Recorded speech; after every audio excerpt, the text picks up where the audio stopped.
channel kesayangan, kesukaan, kecintaan mami-mami, papi-papi, yaitu channel Papi Mami Elilo.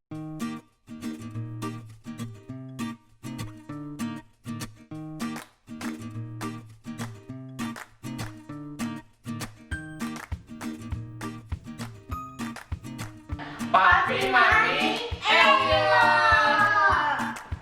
Teman-teman, hari ini yang namanya ibu-ibu ya harus mau kerja, mau ada helper, mau nggak ada helper di rumah. Namanya kita ibu-ibu kembali ke kodrat nyapu. Nah, kali ini aku mau berbagi cerita tentang pengalaman aku mastitis sekitar 1 bulan yang lalu. Kita taruh dulu sapunya ya.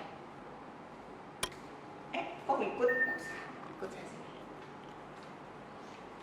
Nah teman-teman, aku mau berbagi pengalaman tentang salah satu masalah kita sebagai ibu menyusui, yaitu mastitis. Mastitis itu adalah kita mungkin bisa bilang itu penyakit kambuhan ya. Jadi itu adalah penyakit di mana terjadi penyumbatan air susu di dalam payudara kita.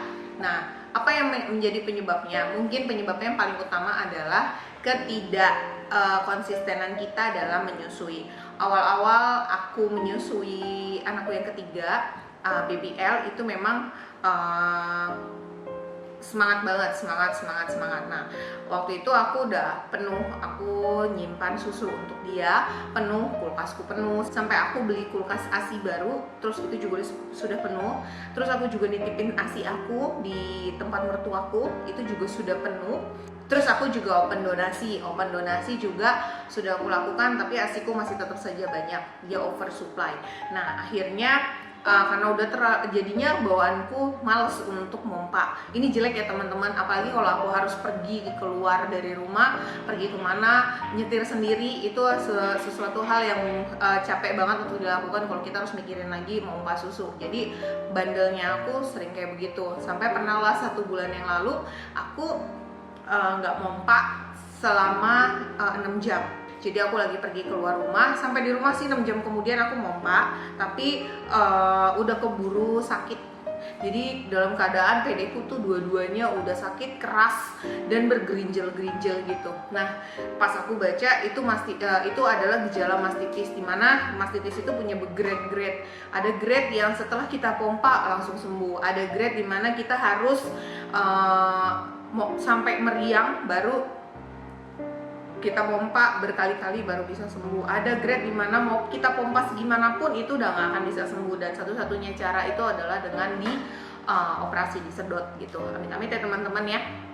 Nah waktu itu aku pulang setelah 6 jam aku nggak pompa dari luar, aku pulang dari luar rumah. Jadi aku pergi untuk beli perlengkapan buah untuk anakku KKL.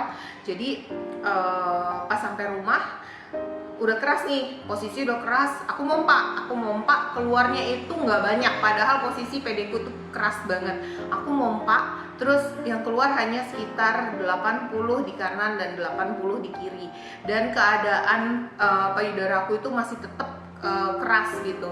Nah akhirnya PD ku tuh masih tetap keras. Nah akhirnya aku pikir sudahlah, nanti aku simpen dulu alat pompaku, baru aku pergi nonton di kamar. Nah setelah setengah jam kemudian tiba-tiba aku ngerasa meriang, terus aku tutupan pakai selimut. Suamiku pegang tanganku, loh kok demam gitu. Ternyata pas aku diukur suhunya, aku demam 38,5 derajat Celcius. Jadi aku meriang dan aku demam dengan kondisi PD ku tetap keras. Ternyata pas aku WhatsApp dokter anakku, dia katakan kemungkinan ibu kena gejala mastitis. Jadi coba dipijat-pijat dulu.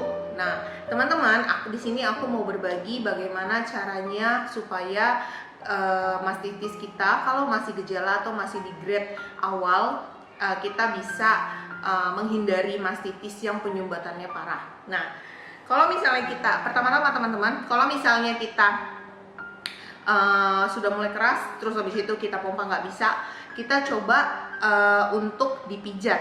Kita bisa memijatnya dari atas ke bawah. Kita urut dari posisi dari atas ke bawah begini, kita urut terus. Kita bisa pakai minyak kutus-kutus mungkin, atau kita pakai minyak telon saja cukup bisa. kita urut arahnya ke bawah, terus seperti itu dengan perlahan, jangan terlalu kencang karena sakit gitu. Nah, yang kedua yang bisa kita lakukan adalah dengan mengkompres. Nah, untuk mengkompres kita biasanya langsung kepikiran, oh kalau ngompres saya maunya kita mengompres. Kalau mengkompres kita kepikiran, oh ngompres pakai air dingin. No. Kalau untuk gejala mastitis kita harus kompres dengan air hangat. Nah, kalau kita bilang kompres, maka yang saya lakukan adalah kepikiran pakai waslap, pakai air hangat. Lalu saya praktekkan. Nah, yang terjadi kalau kita ngompres pakai ini, kita usap, pertama airnya cepet banget dingin. Kita udah ngambil air panas dari dispenser atau kita masak, nggak nyampe 5 menit kita kompres, airnya pasti dingin, jadi nggak akan ini lagi. Nah, yang kedua, kalau kita pakai kompres ini teman-teman, baju kita basah. Kita kompres sebelah kanan, baju kita basah. Kita kompres sebelah kiri, baju kita basah. Jadi semuanya kita jadi punya baju basah, ganti lagi, nggak efektif. Akhirnya saya berpikir ya, bagaimana cara mengkompres biar kita nggak basah bajunya. Nah, lalu saya ambillah botol, teman-teman saya ingin berbagi. Jadi cara mengkompres biar nggak basah baju adalah dan airnya tetap stay panasnya lama adalah dengan botol susu. Kalau kalian punya yang PPSU lebih baik karena penghantar panasnya dia lebih mantap dibanding botol yang putih gitu. Jadi kita pakai botol PPSU yang kecil saja, kita isi dengan air yang hangat agak kepanas. Jangan panas banget teman-teman, nanti jadi kulit kita itu melupas kalau kita terlalu panas. Jadi hangat ke panas, kita isi sampai segini. Nah, kalau kita beli botol ini kita pasti dapat tutup yang seperti ini. Nah, kita pakai, kita tutup jadi dia nggak tumpah. Nah, setelah kita isi air hangat ke dalam botol ini, lalu kita guling-gulingkan di sekitar PD kita. Kita guling-gulingkan seperti ini, kita lakukan berulang kali kita guling-gulingkan seperti ini sampai kita ngerasa yang gerinjel-gerinjelnya itu sudah mulai hilang. Setelah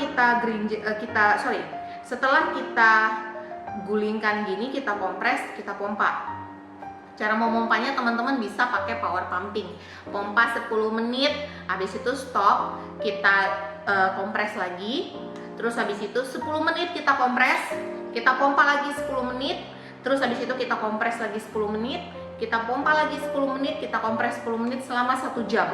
Seperti itu, jadi ada 60 menit, 3 kali pompa dan 3 kali kompres.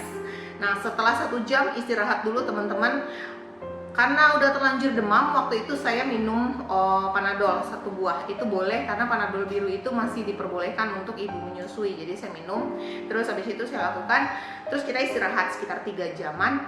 Di jam keempat kita melakukan itu lagi teman-teman. Jadi kita mulai dari kompres dulu 10 menit, lalu kita pompa 10 menit, kita kompres lagi 10 menit, kita pompa 10 menit. Begitu terus sampai kita merasa PD kita dua-duanya sudah lembek dan air susu kita sudah benar-benar semuanya keluar.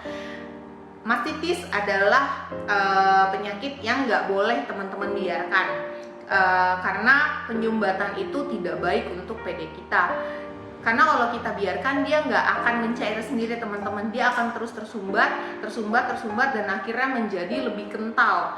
Nah, awalnya dia hanya bentuk seperti susu, lalu jadi gumpalan susu. Kalau kita nggak aware, dia akan jadi gumpalan susu yang lebih kental lagi, seperti lendir. Nah, di level yang sudah tidak bisa ditolong dan harus dioperasi itu adalah dia sudah berubah menjadi nanah gitu. Jadi itu udah infeksi banget. Nah, jadi jangan sampai kalau kita cuman telat doang dan akhirnya keras, kita bisa mencoba cara yang tadi saya kasih tahu. Semoga bisa membantu teman-teman. Jadi kalau misalnya tadi kita masih di tahap awal sampai ke tengah, teman-teman bisa pakai cara pompa, lalu kita kompres, lalu kita minum obat, kita istirahat. Besoknya kita akan kembali sehat. Dan tapi yang namanya pompa sama kompresnya itu tetap kita lakukan sampai kita merasa PD kita benar-benar sudah tidak ada gerinjal-gerinjalnya lagi. Dan jangan anggap enteng yang namanya mastitis, karena selain PD kita keras, rasanya itu sakit banget teman-teman. Disusuin sakit, dipompa sakit, semuanya sakit karena sudah telat, tapi masih bisa kita kompres. Jadi buat teman-teman yang mengalami hal yang serupa dengan saya, saya berbagi pengalaman, semoga bermanfaat untuk teman-teman. Kita sama-sama maju, kita sama-sama berjuang memberikan ASI yang terbaik buat anak-anak kita. Semoga bermanfaat. Terima kasih sudah menonton YouTube channel dari Papi Mami Elilo. Semoga informasi bermanfaat. Jangan lupa subscribe, komen, like, dan share ke teman-teman. Kalau kalian punya milis atau punya grup pejuang ASI atau punya grup ibu-ibu muda, kalian boleh share pengalaman saya ini. Semoga bisa menjadi pengalaman yang baik buat teman-teman semua. Dadah! Mami kerja lagi ya, capek.